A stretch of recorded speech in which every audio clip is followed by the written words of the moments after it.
질문하면서 시작을 한번 해봤으면 좋겠는데요. 옆에 분과 이렇게 한번 질문을 해보셨으면 좋겠습니다. 혹시 최근에 두려운 일이 있으십니까? 한번 질문해 보시길 바랍니다.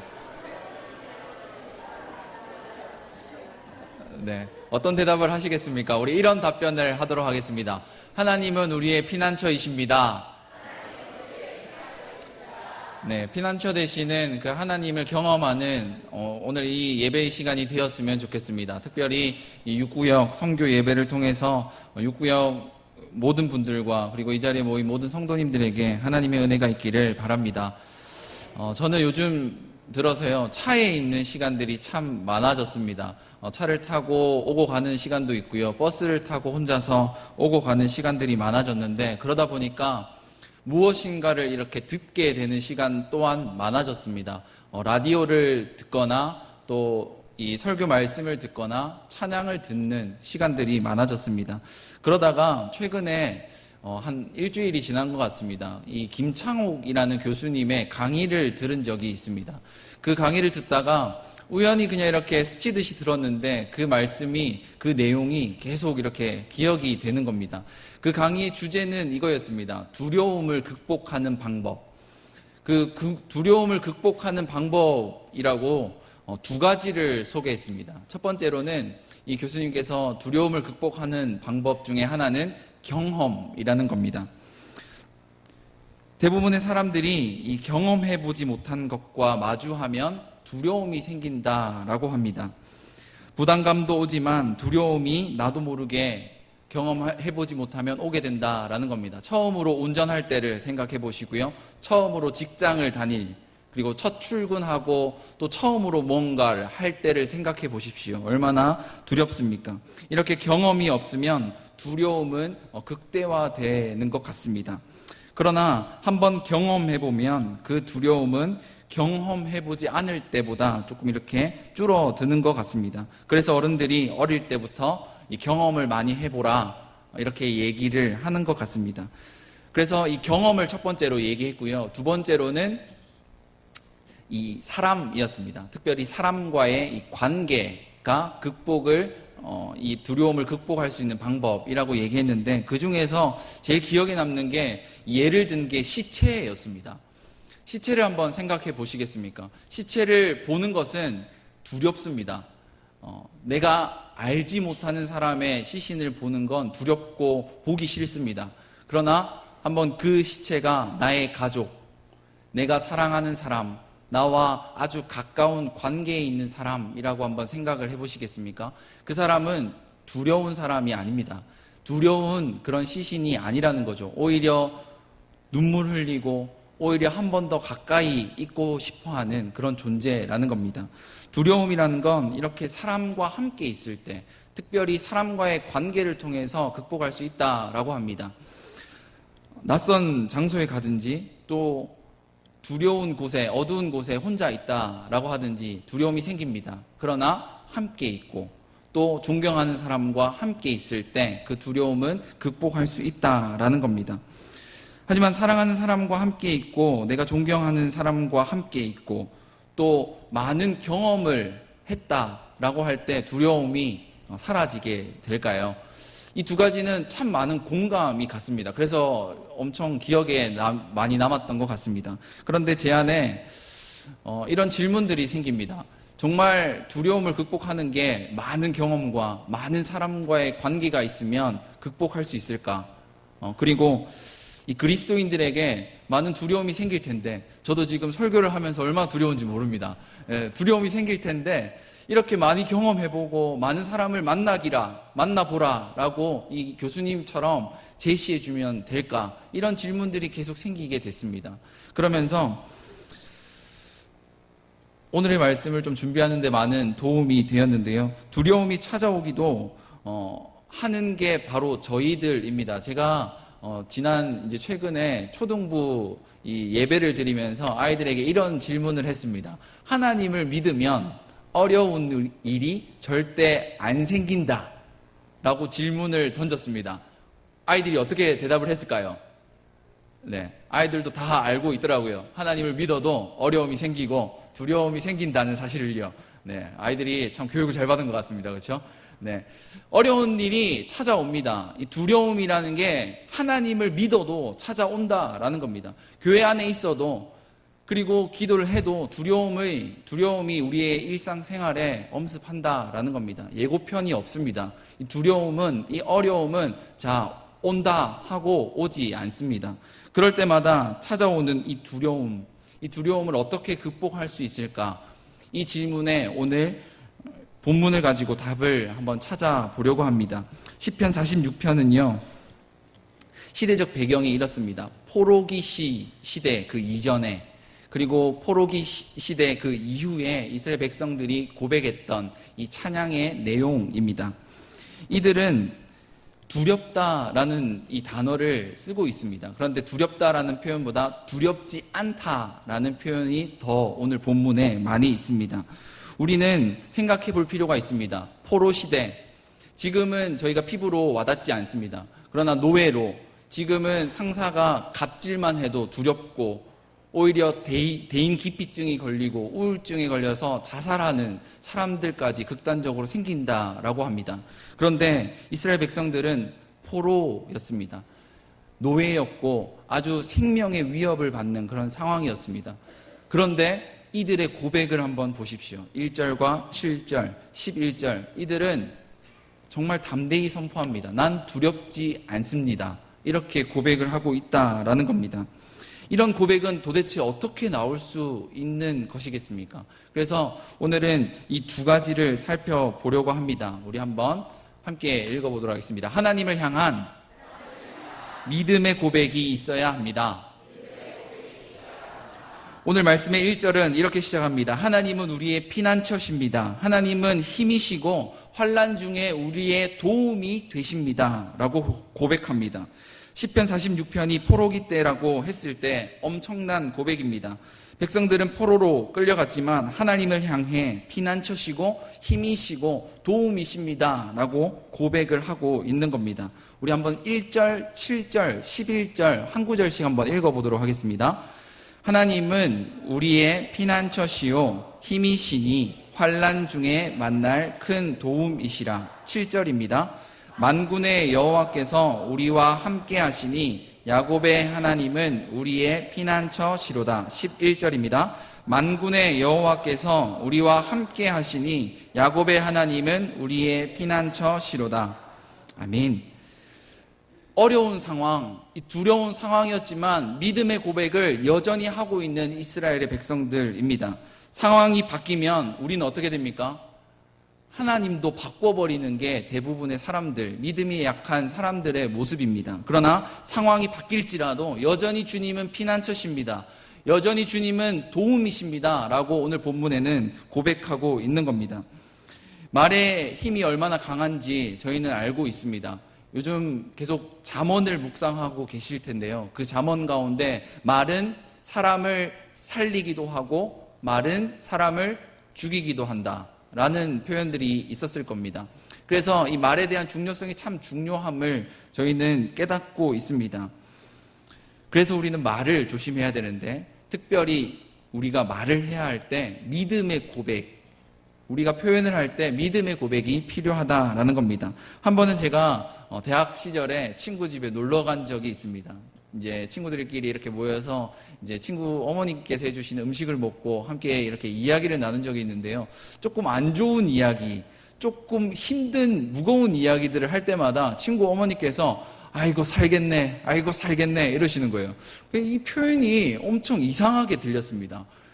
왜 살겠다는 표현을 쓰실까? 근데 이걸 보니까 친구와 이야기를 하면서 어머니께서 아이고 죽겠네, 아이고 죽겠네 이 표현을 계속 아이고 살겠네, 아이고 살겠네 이렇게 계속 바꿔서 의도적으로 부르셨다라고 합니다.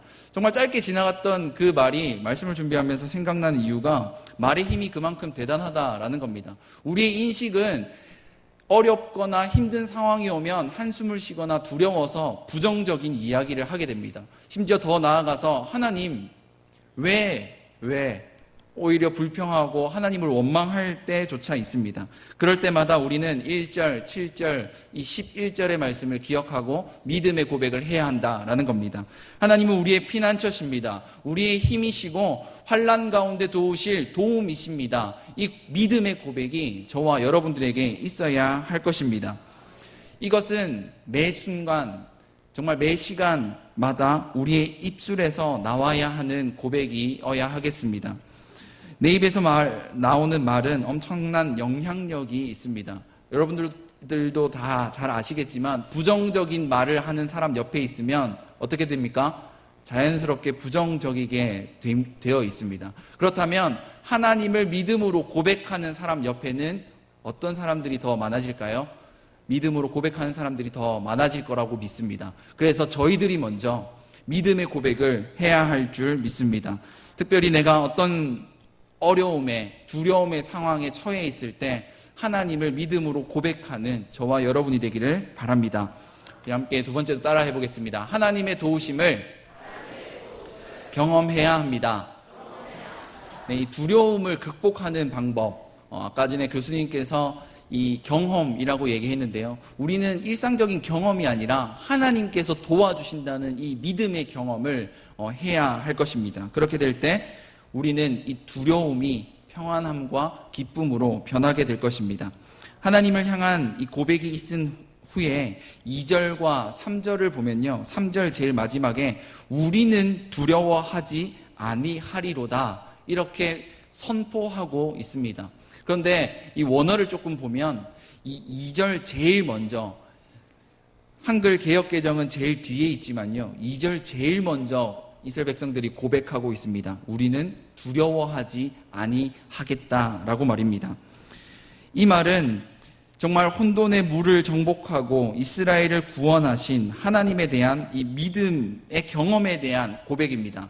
우리 출애굽기 15장 17절의 말씀을 한번 함께 읽어보도록 하겠습니다.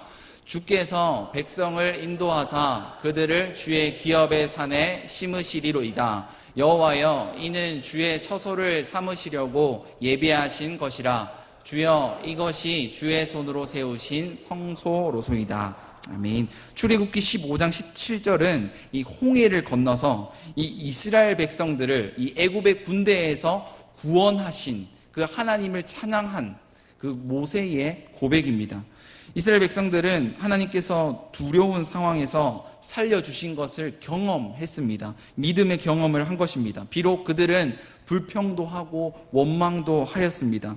그런 어리석음을 보여주었습니다. 그러나 이 모세는 하나님을 바라보고 하나님께 기도했습니다. 그리고 하나님의 살아계심을 경험하게 됩니다. 이스라엘 백성들은 구원의 하나님을 만나는 믿음의 경험을 하게 된 것입니다. 이 믿음의 경험은 성경에 나타나는 어떤 인물로만 국한된 것이 절대 아닙니다. 이 시대를 살아가는 저와 여러분들에게 하나님은 분명 은혜를 주시고 믿음의 경험을 하게끔 하시는 분임을 우리는 기억해야 할 것입니다. 그렇다면 믿음의 경험은 어떻게 이루어질 수 있을까요? 여행이나 자격증을 따는 것처럼 계획하고 실행한다고 해서 얻어지는 것이겠습니까? 네, 결코 그런 것은 아닙니다. 믿음의 경험은 하나님께서 우리에게 주신 이 은혜의 방편, 은혜의 수단을 통해 얻을 수가 있습니다. 웨스트민스터 이 소요리 문답 89문부터 98문을 보면요, 은혜의 수단 3가지가 나타납니다. 소개하고 있는데 말씀과 성례와 기도입니다. 하나님은 분명히 보이는 것으로 저희에게 은혜를 주시길 원합니다. 특별히 이 하나님의 말씀을 저희들에게 주셨습니다. 정말 이 하나님의 말씀은 저희들에게 하나님의 은혜를 경험할 수 있는 믿음의 경험을 할 수 있는 정말 최고의 선물입니다. 교훈과 책망과 바르게 함과 의로 교육하기에 유익한 이 책을 하나님께서 저와 여러분들에게 주셨습니다. 우리 시편 19편 8절의 말씀인데요. 이 말씀 한번 함께 읽어보도록 하겠습니다. 여호와의 교훈은 정직하여 마음을 기쁘게 하고 여호와의 계명은 순결하여 눈을 밝게 하시도다. 아멘. 우리가 말씀을 가까이 하면 하나님도 우리와 가까이 하시는 겁니다. 늘 우리에게 은혜를 주시는 하나님께서 이 말씀을 가까이 하기를 원하신다라는 겁니다. 우리는 계속해서 말씀을 묵상하고 또 담임 목사님을 통해서 선포된 그 하나님의 말씀을 듣게 됩니다. 그 말씀을 가까이 하게 될 때 우리는 믿음의 경험을 할 수 있게 된다라는 겁니다. 성령 하나님께서는 저희들에게 이 말씀을 읽을 때, 또 큐티책으로 말씀을 묵상할 때 저희들에게 이 믿음을 경험케 해주심을 믿으시기를 바랍니다. 또한 성례를 통해서 하나님을 경험할 수가 있습니다. 이 성례는 예수님께서 제정하신 것입니다. 우리의 구원은 오직 이 예수 그리스도에게만 달려있음을 보는 시간입니다. 세례와 성찬을 통해서 예수님의 은혜를 경험하고 또 하나님께서 우리를 위해 일하신다라는 것을 우리는 경험할 수가 있는 겁니다. 성례는 종교의식이 결코 아닙니다. 성례 자체가 은혜의 수단이 아니라 성례를 통해서 인격적인 만남을 허락하시는 하나님을 우리는 경험할 수가 있다라는 겁니다. 사람이 세운 것이 아니기 때문에, 예수님께서 제정하신 거기 때문에 우리는 이 성례를 통해서 하나님을 만나고 하나님을 경험할 수가 있다라는 겁니다. 그리고 세 번째는 바로 기도입니다. 모세는 하나님께 이 기도함으로 많은 믿음의 경험을 했습니다. 우리가 잘 알듯이 다니엘도 하루에 3번 기도함으로 믿음을 경험했습니다. 그리고 히스기야 왕은 어떻습니까? 하나님께 기도함으로 15년이라는 세월을 더 살게 되었습니다. 또 사도 바울은 저희들에게 가르칩니다. 쉬지 말고 기도하라 라고 말입니다. 쉬지 않고 기도하면 어떻게 되겠습니까? 오늘 은혜의 수단에 대해서 나눴는데요. 쉬지 말고 기도하면 우리가 쉬지 않고 하나님의 은혜를 누릴 수 있다라는 겁니다. 내 뜻이 아닌 하나님의 뜻을 조금이나마 알아갈 수 있다라는 겁니다. 오늘 권사님께서 기도해 주셨는데요. 응답이 있는 예배. 응답은 내 뜻이 아니라 하나님의 뜻을 알아가는 겁니다. 이것은 기도를 통해서 우리가 경험할 수 있다라는 겁니다. 오늘 본문 5절에는 무엇이라고 말합니까? 새벽에 하나님이 도우신다라고 표현합니다. 구약에서 하나님은 주로 이 새벽에 도우셨다라는 표현들이 있습니다. 출애굽기 14장 27절에서 30절을 보면요, 이 새벽에 하나님께서 도우셨다라는 표현이 있습니다. 동일하게 아까 읽었던 것처럼 이 홍해를 가를 때 하나님께서 새벽에 나타나셨다, 새벽에 도우시겠다라는 표현들을 쓰고 있습니다. 우리는 아침을 깨워서 하루의 시작을 하나님께 기도하는 그런 습관들이 생겨나야 되고요. 더군다나 더 나아가서 하루, 정말 이틀 계속적으로 쉬지 않고 기도하는 모습이 우리에게 있어야 할 것입니다. 하나님께 기도할 때 하나님은 우리를 도우시고 우리에게 은혜를 베풀어 주실 줄 믿습니다. 우리는 경험해보지 못한 것에 대한 두려움이 얼마나 큰지 알고 있습니다. 저는 올해 들어서 참 많은 두려움이 있었습니다. 아이가 좀 태어나고요. 또 목사 안수를 받으면서 참 많은 두려움이 생겼습니다. 그때마다 오늘 말씀을 준비하면서 하나님은 나의 도움이십니다. 하나님은 나의 피난처십니다. 내가 알지 못하는 것이 너무나도 많기 때문에 하나님 도와주십시오. 하나님께서 도움이 되십니다. 이 고백 자체가, 그리고 하나님께 기도하면서 하나님께서 나를 만나주신다는 그 평안함이 두려움보다 더 커진다는 사실을 깨닫게 됩니다. 저와 여러분도 정말 하나님께서 주시는 이 은혜의 수단, 이 은혜의 수단을 빠지지 않고 경험함으로 말미암아 두려움, 내 인생에 예고편 없이 찾아오는 이 두려움을 극복하는 은혜가 있기를 바랍니다. 말씀을 정리하도록 하겠습니다. 우리의 앞길은 어떤 일이 벌어질지 그 누구도 예측할 수가 없습니다. 일이 잘 풀리다가도 막히기도 하고 평안하다가도 불안하기도 한 게 저희들의 인생입니다. 그럴 때마다 우리는 기억해야 하겠습니다. 믿음의 고백이 있어야 함을 말입니다. 입술에서 나오는 이 믿음의 고백, 이 습관화가 되어야 할 것입니다. 저희는 마태복음 18장에서 나오는 이 베드로의 고백이 얼마나 중요한지 알고 있습니다. 베드로가 다른 제자들과 다른 사람들은 예수님을 선지자라고 고백할 때 베드로는 주는 그리스도시요 살아계신 하나님의 아들이십니다 라고 고백하는 순간 예수님께서 베드로를 교회로 세워주셨습니다. 이렇듯 저희들에게도 이 믿음의 고백이 얼마나 중요한지 깨달아야 한다라는 겁니다. 이 고백 위에 우리는 하나님의 일하심을 경험하고 두려움을 극복할 수 있을 것입니다. 또한 말씀을 통해서 또 성례를 통해서 기도를 통해서 또 하나님께서 주시는 은혜를 받고 이 두려움과 어려움들을 극복하는 저와 여러분이 되기를 바랍니다. 하나님은 저희들에게 은혜 주시기를 원하시는 분입니다. 그래서 환난 가운데 도움이 되시는 그 하나님을 만남으로 이번 한 주간도 앞으로의 인생도 살아가는 저와 여러분이 되기를 바랍니다. 처음에 했던 질문들 다시 던지겠습니다. 두려우십니까? 하나님께서는 우리의 피난처이시며 힘이시며 환난 중에 만날 큰 도움이신 줄 믿습니다. 기도하겠습니다.